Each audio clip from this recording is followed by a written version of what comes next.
साथियों नमस्कार। आप सबकी शिक्षा निःशुल्क चैनल में आप सबका स्वागत है। आज हम बात करते हैं कि बीएड वर्सेस डीएलएड का मामला। 2018 में जब केबीएस को पर्याप्त मात्रा में डीएलएड डिग्रीधारी पीआरटी टीचर नहीं मिल पा रहे थे तो केबीएस ने एमएचआरडी से रिक्वेस्ट किया कि हमको टीचर नहीं मिल पा रहे हैं पर्याप्त मात्रा में, जिससे शिक्षक नहीं मिल पा रहे हैं। तो आरटीई के 21A के हवाले के तहत केंद्र सरकार ने एनसीटी से एक गजट जारी कराया जिसमें बीएड को प्राइमरी में अलाउ किया गया और 6 महीने की नियुक्ति के 2 साल के भीतर 6 महीने का ब्रिज कोर्स करके डीएलएड के समकक्ष बनाया गया था। उस लोकतांत्रिक सरकार के गजट, भारत सरकार के गजट को देख करके बीएड करना शुरू किया छात्रों ने, नहीं तो तमाम बीएड स्कूलों में ताले बंद हो गए थे, कॉलेजों में। तो 2018 के बाद फिर बीएड का क्रेज आया और लोगों का रुझान बीएड की तरफ बढ़ा पूरे देश में।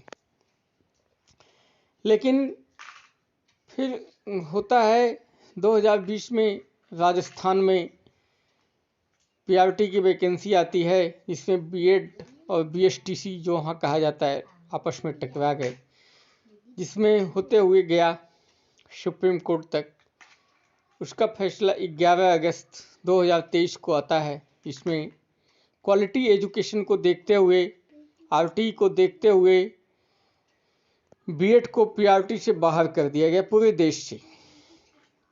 उस समय तमाम राज्यों में वैकेंसी चल रही थी, आ रही थी। बिहार में 69,000 वैकेंसी, 79,000 वैकेंसी थी। मध्य प्रदेश, छत्तीसगढ़, महाराष्ट्र, इधर पंजाब, उत्तर प्रदेश में 69,000 शिक्षक की वैकेंसी, केबीएस पीआरटी, तमाम ऑनगोइंग वैकेंसी थी, जिसका प्रभाव पड़ा। उस फैसले के कारण बिहार में बीएड वालों को ज्वाइनिंग नहीं दी गई। एमपी छत्तीसगढ़ में भी लटका होगा, ये भी आउटकम है इस फैसले के। तो केबीएस में भी पीआरटी बीएड डिग्रीधारियों को नौकरी नहीं दिया गया। तब इसमें क्लैरिफिकेशन को लेकर के एक याचिका दायर की गई, जिसका नाम था, याचिकाकर्ता का नाम था, बंगाल में याचिका दायर की गई जो कि ऑनगोइंग वैकेंसी थी, उसमें ज्वाइनिंग नहीं दी जा रही थी बीएड वालों को। तो एक याचिका दायर किया गया था, जिसमें देखिए स्क्रीन पे इनका नाम था अर्णव घोष। तो अर्णव घोष की याचिका की कल सुनवाई हुई। लेट लतीफ़ डेट लगते लगते कभी ये डेट है कभी वो डेट है, मतलब कल स्पेशल बेंच चीफ जस्टिस ने बनाया, जो कि अनिरुद्ध बोस और सुधांशु धूलिया, जो 11 अगस्त 2023 का फैसला लिखे हुए थे। तो सुधांशु धूलिया जी ने उस फैसले को लिखा था, वो भी उस बेंच में थे। तो उन्होंने कहा है कि इसमें नौकरी की बात नहीं, इसमें क्वालिटी एजुकेशन की बात है, और ब्रिज कोर्स नाम की कोई चीज़ नहीं है।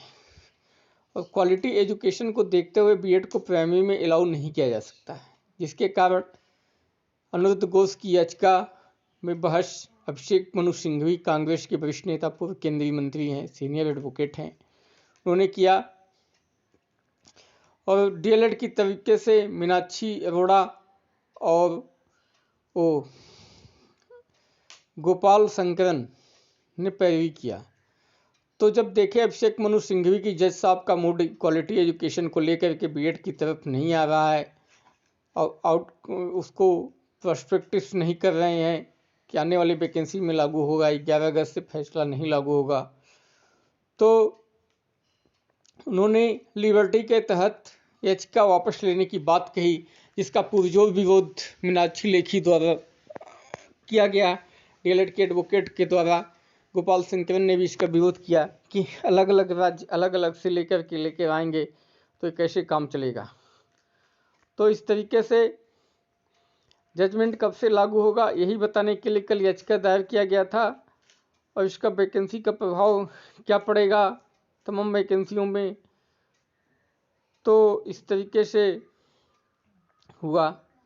अब छत्तीसगढ़, राजस्थान, एमपी, बंगाल, पंजाब, सारी वैकेंसी की अब लोग केबीएस के लोग ऑनगोइंग जितनी वैकेंसी थी बिहार की, तो सब लोग अब अपने आप को नहीं मानकर चलें, क्योंकि क्वालिटी एजुकेशन के तहत उनका नियुक्ति नहीं होगा। जबलपुर हाईकोर्ट इसी डिसीजन का फैसला का इंतजार कर रही थी। अब देखिए, इस तरीके से उत्तर प्रदेश में 69,000 शिक्षक भर्ती का मैटर भी सुप्रीम कोर्ट में है। 22 जनवरी उसका डेट लगी है। उनके ऊपर भी खतरे की घंटी है। भगवान न करें उनको बाहर होना पड़े, लेकिन अगर मजबूत पैरवी नहीं हुई तो हो भी सकते हैं। तो इस तरीके बिहार में बाहर हो चुके हैं, उनका ही मैटर सुप्रीम कोर्ट आने वाला है। सरकार बिहार में बीएड के साथ छात्रों के साथ है और खुद एसएलपी लेकर के आ रही है। तो इस तरीके से बीएड को खतरे से बाहर है नहीं कहा जा सकता है। ये क्वालिटी एजुकेशन RTE के तहत फैसला ही दिया जा रहा था है। और इस तरीके से बीएड को के छात्रों की केवल इतनी गलती थी कि लोग एक लोकतांत्रिक सरकार के गजट पर विश्वास कर लिया, भरोसा कर लिया। इन निर्दोष छात्रों का कैरियर बर्बाद हुआ, इसका जिम्मेदार कौन है, ये प्रश्न आज नेपथ्य में घूम रहा है। क्या हम भारत सरकार के गजट पर भरोसा न करें? इसका निष्कर्ष यही निकाला जा सकता है। भारत का राजपत्र पर हम विश्वास न करें, जो खारिज हो जाए और हमारा कैरियर चला जाए। हाय रे न्याय प्रणाली, हाय रे भारत सरकार, धन्य हो तुम। ज़्यादा हम सुप्रीम कोर्ट के फैसले कुछ नहीं कहेंगे, फिर भी हम ये चाहते हैं कि जो वैकेंसीज है इस पर लोकतांत्रिक सरकार को खुद एक पहल करना चाहिए, जिससे लाखों छात्रों की नौकरी बच सके। बीएड छात्र के MHRD से गुहार करें, मोदी जी से गुहार करें लोकतांत्रिक तरीके से, ताकि उनके लिए कुछ हो सके, तो संभव हो तो कर सके। पूरा वीडियो देखने के लिए आप लोगों को बहुत बहुत धन्यवाद।